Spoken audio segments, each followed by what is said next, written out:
Welcome back नाजरीन। वापस government की तरफ चलते हैं। तो मिसेस रिजवाना, आपसे दोबारा हम ये पूछेंगे कि ये जो पंजाब गवर्नमेंट ने डिप्टी कमिश्नर और कमिश्नर्स को जो इख्तियारात अदालती दिए थे, तो इस पर आज लाहौर हाई कोर्ट ने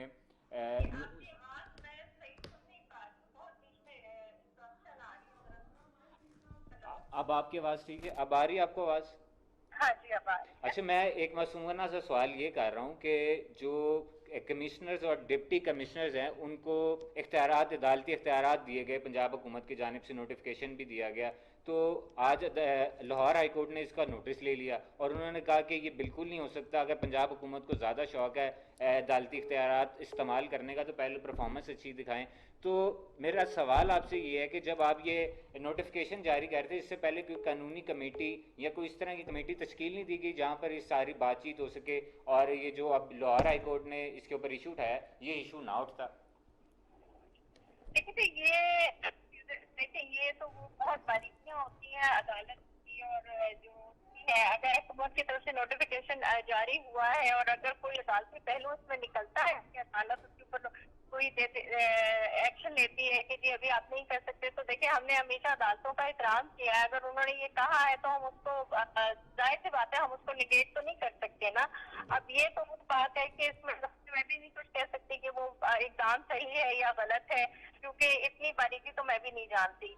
लेकिन अगर अदालत की तरफ से ये बात है तो जाहिर सी बात है उसको हम एक्सेप्ट ही करेंगे, और तो हम उसको निगेट तो नहीं कर सकते। नहीं, तो इसका मतलब कि जब भी कोई आप कोई कमेटी बनाते हैं या कोई नोटिफिकेशन जारी करते हैं, तो उससे पहले जो ब्यूरोक्रेसी है या अदलिया है या बाकी लॉ एजेंसीज हैं, उनसे कोई मीटिंग नहीं होती मैम?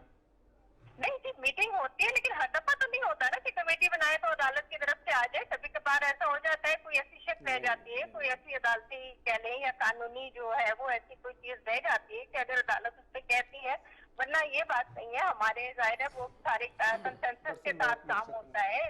हर तरह से हर पहलू को देखा जाता है, अदालती लिहाज से हर तरह से देखा जाता है। लेकिन कमी पेशी होती है, और कभी अगर अदालत इसमें इंटरफेयर करके कहती है कि ये मुनासिब नहीं है या ठीक नहीं है, तो जाहिर सी बात है हमने अदालत का एहतराम हमने उसको देखना है।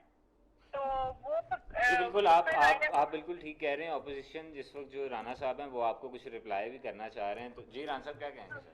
सर मैं ये अर्ज करूंगा, सूबे के बादशाह सलामत चीफ मिनिस्टर ने नोटिफिकेशन कर दिया, कमिश्नर और डिप्टी कमिश्नर को इख्तियारात जुडिशरी के दे दिए जी। और वो इख्तियारात जो हैं वो notice chief justice of high court ने ले लिया और वो नोटिफिकेशन मात्र सस्पेंड कर दिया गया है जी। और नेक्स्ट हियरिंग पर अटॉर्नी जनरल को तलब कर लिया गया है। और उसमें मैं ये अर्ज करूंगा कि जब कायमा कमेटी हो या कोई रूल्स में अमेंडमेंट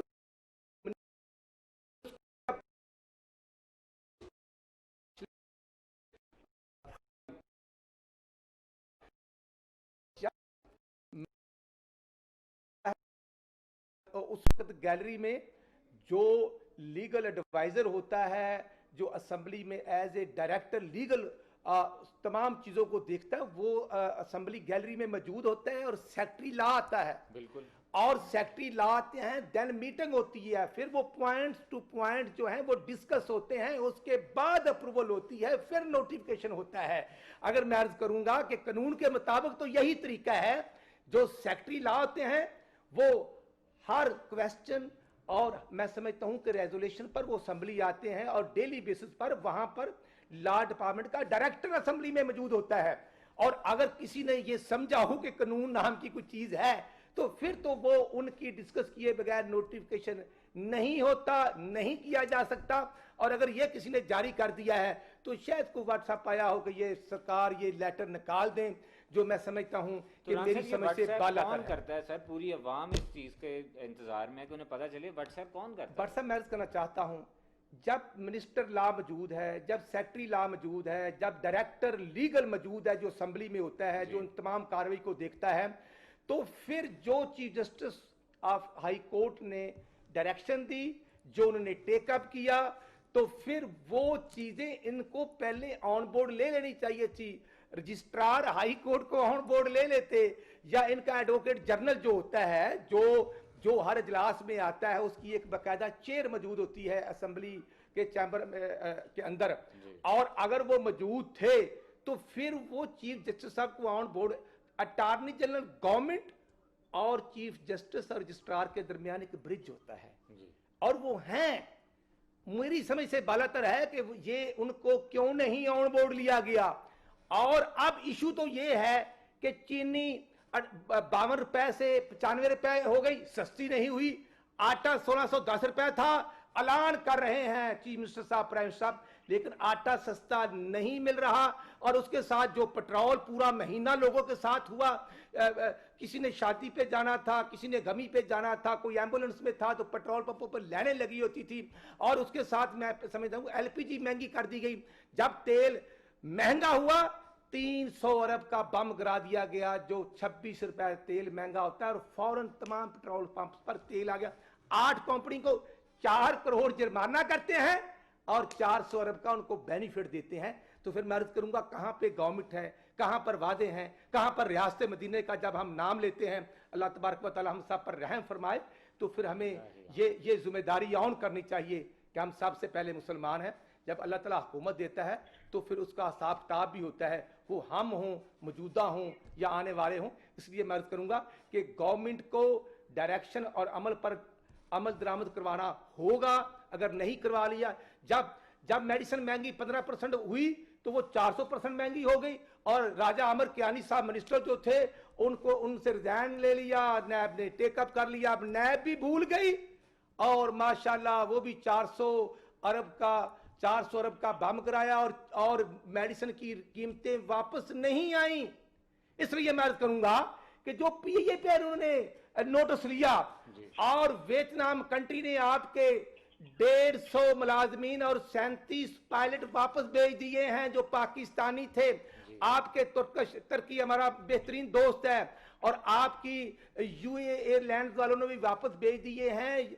और अमेरिकन ने डायरेक्शन जारी कर दी है कि पीएए में सफर नहीं करना और उनके त्यारे को हायर नहीं करना। यूरोपीय यूनियन ने आप पर 6 माह की पाबंदी लगा दी। जो टिकटें सब ने डॉलरों में खरीदी थी, पाउंडों में खरीदी थी, वो टिकटें वापस हो गई। और गुलाम सरवर मिनिस्टर साहब ने पता नहीं एक जज्बाती तकरीर 3 हफ्ते पहले की थी कि जी मैं वजीर हूं, लेकिन हमारी कैबिनेट में स्पेशल असिस्टेंट एडवाइजर ऐसे बैठा दिए गए जिनको हम नहीं जानते।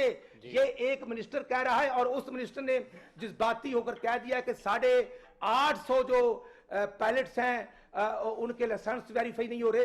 तो मैं अर्ज करूंगा, उसमें 19-20 गलती भी हो सकती है। मैं अर्ज करूंगा आफ्टर 6 मंथ तमाम पायलट्स के जो लाइसेंस हैं बाट साहब, उनकी रिन्यूअल होती है। और वो तो ये गवर्नमेंट भी 2 साल हो गए, ये भी 4 दफा उनके टेस्ट ले चुके हैं। अब कहना फलां के दौर में, भाई जिस दौर में भी अगर गलत कोई आदमी भर्ती हुआ या किसी ने लाइसेंस जारी किया तो बिल्कुल एक्शन होना चाहिए। जो भी अथॉरिटी उस वक्त थी और आज वो अथॉरिटी है। फिर बाट साहब, सिविल एविएशन का डीजी कौन है? 2 साल से डीजी कोई नहीं, और कहते हैं कि काम चल रहा। काम नहीं चल रहा, काम चल रहा है। वो 96 लोग अल्लाह को प्यारे हो गए, वो तो अपने घरों में ईद मनाने जा रहे थे, और वो त्यारा जब 1.5-2 माह के बाद चला और कराची एयरपोर्ट पर उतरा तो उसकी मशीनरी और उसके सिस्टम ने साथ नहीं दिया। अब जो अल्लाह को प्यारे पायलट हो गए, अब सारा खाता उनका खोल दे तो ये मुनासिब नहीं। इसलिए मैं अर्ज करूंगा कि गवर्नमेंट जो कहती है जिम्मेदारी के साथ, जब बार साहब एक कैबिनेट मेंबर ओथ देता है, बल्कि रान साहब ये गवर्नमेंट से भी जान लेते हैं। मैम, इसमें ये भी क्वेश्चन होगा कि जिस तरह शेख साहब पहले कहा करते थे कि अगर रेलवे में कोई भी हादसा होता है तो उसका जो जिम्मेदार है वो वफाकी वजीर होता है, बिल्कुल इसी तरह ही है? देखिए जी, वफाकी वजीर जाहिर है जिम्मेदारी तो उनकी आती है जी बिल्कुल। तो अब जो हादसा हो रहे हैं, जब से शेख रशीद साहब वफाकी वजीर हैं, तो मैम किसके ऊपर इल्जाम आयद होता है? आपने खुद बिल्कुल जनरली जिस तरह आपने एक मेरिट पे फैसला करना। देखिए जी, डेफिनेटली जो भी जिसका होता है, जिस चीज का जो वजीर होता है उसकी जिम्मेदारी तो आती है। लेकिन देखिए ये चीजें जो हैं, आपको पता है कि हमारे पहले भी होती आई हैं कि कहीं कहीं पे लोग नहीं एहतियात करते हैं, कहीं ऐसी गलती होती है। एक होता है कि कोई ऐसी टेक्निकल चीज होती है, गलती होती है कि जिसमें आप वजीर को जो है वो पूरा ब्लेम कर सकते हैं। लेकिन कहीं पे हादसा आपको आप पूरा उस तरह से आप उसको नहीं कह सकते کہ یہ وزیر ہی قصوروار ہے. لیکن سعد رفیق صاحب جب وفاقی وزیر ریلوے تھے تو تب جو بھی حادثہ ہوتا تھا تو سارے الزامات ان پر لگتے تھے, تب تو یہ نہیں کہا جاتا تھا کہ یہ وزیر کی غلطی نہیں ہے, یہ وزیر اس میں انوالو نہیں ہے. چلیں یہ تو ساتھ ساتھ چلے گا. جو شیخ صاحب نے ایک اور بات کی ہے کہ 1 لاکھ جو نوکریاں وہ دی جائیں گی, اور جو پہلے 77,000 جو لوگ ہیں ان میں سے کئی لوگوں ان کو سیلریز نہیں مل رہی. تو میم آپ کس طرح دیکھتی ہیں کہ جو 1 لاکھ نئے بندے ہائر کیے جائیں گے ان کی سیلریز بجٹ کہاں سے آئے گا؟ دیکھیے جی, بات یہ ہے کہ جب اگر ہم بات جو کر رہے ہیں سیلری کی, جس طرح خان صاحب نے بات کی, کچھ ہمارے یہ کہہ لیں کہ جب سے کورونا والا, ورنہ آپ کو پتہ ہے کہ کنسٹرکشن کا جو شعبہ تھا اس میں یہ مقام شروع ہو گئے تھے, اور جب کنسٹرکشن آپ سٹارٹ کریں گے تو نیچرلی آپ کی جو ہے وہ جاب تو کریٹ ہوں گے, کیونکہ دیکھیے جب ہم ایک کنسٹرکشن انڈسٹری کو دیکھتے ہیں تو اس سے جڑی تقریباً 40 ایسے ہوتے ہیں, کہہ لیں کمپنیز ہوتی ہیں کہ جو جب کنسٹرکشن شروع ہوتی ہے کو جو ہے وہ انوالو ہوتی ہیں. تو آپ دیکھیں کہ جب کنسٹرکشن ہوگی تو نوکریاں تو خود بخود کریٹ ہوں گی نا. تو یہ جو بات تھی کہ جی اتنے گھر بنیں گے تو اتنی نوکریاں کریٹ ہوں گی, نہیں تو ریلوے میں کس طرح کنسٹرکشن کا کورونا کی وجہ سے وہ ساری جو پلاننگ ہے کورونا کی وجہ سے ڈیفینیٹلی یہ بہت ساری چیزوں کے اوپر افیکٹ آیا ہے, بہت ساری چیزوں. یہ تو بالکل میں آپ کے ساتھ ایگری کروں گا, اور یہ دعا گو بھی ہیں کہ کرونا کا جو ایک وبا ہے پوری دنیا کو جس نے اپنی لپیٹ میں لیا ہوا ہے, اللہ پاک اس سے ساروں کو محفوظ رکھے, اور اکانومی بھی سارے جتنی دنیا جتنے ممالک ہے تمام افیکٹ ہو رہی ہے ساروں کی اکانومی. آپ یہ دیکھیں کہ امریکہ جیسی جو اتنی اسٹرانگ اکانومی جس کی تھی, آپ دیکھیں کہ ان کا کیا حشر ہوا ہے, اور کس طرح سے جو ہے چاہے امریکہ ہو چاہے بڑی کنٹریز ہے, اگر آپ اکانومی کے پوائنٹ آف ویو سے, کیونکہ دیکھیں ہمارا تو پھر بھی یعنی آپ سوچیں کہ کووڈ سے پہلے جو ہماری جو سمجھ لیں کہ جو ہماری ٹیکس کی جو تھی اس میں 17% کا اضافہ ہو رہا تھا. یہ بات ہے کورونا سے پہلے کی. اور اس کے علاوہ بھی پاکستان کی جو ہماری ایکسپورٹ بڑھنا شروع ہو گئی تھیں, اور بہت ساری چیزیں, یعنی کہتے ہیں نا کہ معیشت کو ایک ایسی ٹریک سے لے آئے تھے کہ یہ تھا کہ آگے جا کے بہت اچھی اس میں ہماری امیدیں تھیں کہ بہت بہتری آئے گی. لیکن میم ایکسپورٹ کی اگر جس طرح آپ نے بات کی, ایکسپورٹ کی اگر بات کریں تو چینی ہے وہ کافی حد تک ایکسپورٹ کر دی گئی تھی, اور اتنی کر دی گئی تھی کہ یہاں پر ہی مہنگائی ہو گئی. تو یہ ساری دیکھیں یہ مسئلے کیا پچھلی گورنمنٹ میں نہیں آتے, انہوں نے پچھلی گورنمنٹ کی اگر ہم بات کریں تو پچھلی گورنمنٹ تو آپ کے کہنے کے مطابق نااہل تھی, ان کے پاس آج تک مافیا پہ کسی نے ہاتھ ڈالا ہے, آج تک کبھی کوئی رپورٹ آئی. لیکن آپ کی حکومت ہے, آپ کی حکومت, پہلی دفعہ ہم نے کسی چیز کی کیئر نہیں کی, اس مافیا کے اوپر ہاتھ بھی ڈالا گیا, اس کی انویسٹیگیشن بھی ہوئی, اور اتنا پریشر تھا کہ تو کون کتنا نقصان جو پاکستان کا وہ پورا ہو گیا, ایکشن بھی لیا جا رہا ہے. تو یہ بھول ہی جائیں, کیونکہ چینی کی فیکٹریز جو زیادہ تر تھی وہ یا تو نون لیگ کی تھی یا پیپلز پارٹی کی. تو آپ پکڑ کیوں نہیں رہے؟ ہاتھ ڈالا ہی نہیں نا اس پہ. یہ کرائسس تو ہمیشہ سے آتا رہا, انہوں نے کبھی بھی نہیں ہاتھ ڈالا. ہم بالکل ہم آپ کے ساتھ ہیں, پوری قوم آپ کے ساتھ ہے, اور اس وجہ سے آپ کے ساتھ ہے تاکہ آپ احتساب کریں آگے. تو اب آپ اگر آپ کو پتہ ہے تو آپ کیوں نہیں پکڑے؟ جی بالکل آپ کو اپریشیٹ کر رہے ہیں, پوری قوم آپ کے ساتھ ہے. مل کے تو یہ تو پچھلے 20 سالوں سے کھا ہی رہے تھے نا. لیکن کوئی پروف بھی تو دیں. آپ لوگ پہلے جو کہتے تھے کہ کرپشن کر گیا, کرپشن کر لیا, لیکن کوئی پروف تو نہیں دے سکے آج, اس لیے وہ آرام سے بیٹھے ہوئے. کیوں یہ جو وہاں پہ بیٹھے ہوئے ہیں جن کی پلیٹیں کم ہو گئی تھی, تو وہ کس لیے بیٹھے ہوئے؟ پروف ہوئے تو ان کے پاس ایک کاغذ نہیں تھا, ان کے پاس تو سوائے قطعی خط کے کچھ تھا نہیں. جبکہ میاں صاحب نے کہا کہ یہ ہے وہ ذرائع, ایک کاغذ تو یہ دے نہیں سکے. تو کیا یہ کس وجہ سے یہ جو ان کے اوپر ہوئے, کیوں یہ جو جیل گئے ہیں, تو یہ جی بالکل آپ بالکل ٹھیک کہہ رہے ہیں. میں پروگرام کا بالکل ٹائم بہت شارٹ ہے, میں دوبارہ رانا صاحب کی طرف ڈپارٹمنٹ ہو یا جو بھی ہو, آپ بات یہ کرتے ہیں کہ جی یہ ہو گیا. آپ یہ چیزوں کے کرائسس پہ آپ کو اپریشیٹ کرنا چاہیے کہ ہم نے ہاتھ ڈالا ہے, اور اب یہ کہ نہ صرف رپورٹ پبلک ہوئی ہے, ان کو انویسٹیگیشن بھی ہے. بٹ صاحب بات یہ ہے, جی بٹ صاحب گزارے یہ ہے, بہت اچھا ایکشن لے لیا بادشاہ سلامت نے. اب ایکشن لینے کے بعد کیا ہوا, جو 52 روپے چینی کا ریٹ تھا, جو 90 روپے اور 95 سٹل ہے, तो भाई वो रेट कम क्यों नहीं हो रहा? सब्सिडी भी ले ली, खा भी लिया और ड्रोन को जहाज में भी भेज दिया। फिर आपने 100 दिन में आपने जनूबी पंजाब बनाना था, 1 करोड़ आपने नौकरियां देनी थी, 50 लाख आपने घर देने थे, IMF के पास आपने नहीं जाना था, खुदकशी करनी थी। एक ही बात बोलते जाना है, गरीब मार, सब्जी महंगी, आटा महंगा, पेट्रोल महंगा, जिंदगी महंगी, खबर के लिए ईंटें महंगी, सीमेंट महंगा, सरिया महंगा। इमरान न्याजी अब तुम्हारा जाना ठहर चुका है, तुम इंशाल्लाह जाओगे। जी बहुत शुक्रिया राना साहब, ऑपोजिशन को रिप्रेजेंट कर रहे थे, हुकूमत वक्त का भी बहुत शुक्रिया। नाज़रीन, यहाँ पर हमने जो आवाम की बातें हैं, आवाम के जो मसाइल हैं, आवाम के जो सवाल है वो उठाने की यहाँ पर कोशिश की। हम पूरा अप्रिशिएट कर रहे हैं, पूरी आवाम पूरी कौम अप्रिशिएट कर रही है, गवर्नमेंट को उसके साथ है, लेकिन आवाम रिजल्ट मांग रही है, आवाम महंगाई में कमी मांग रही है, आवाम पेट्रोल में कमी मांग रही है।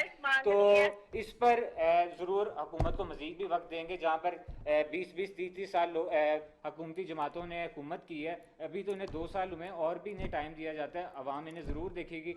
आज तक के लिए इतना ही। कल हम पेट्रोल, LPG और जो मजीद चीज़ें हैं वो क्यों महंगी हो रही हैं, क्या वजह है, दावे कहाँ पर गए हैं, इसके ऊपर बात करेंगे। कल तक के लिए अपने होस्ट फैजान भट्ट को इजाज़त दीजिए। अल्लाह हाफ़िज़।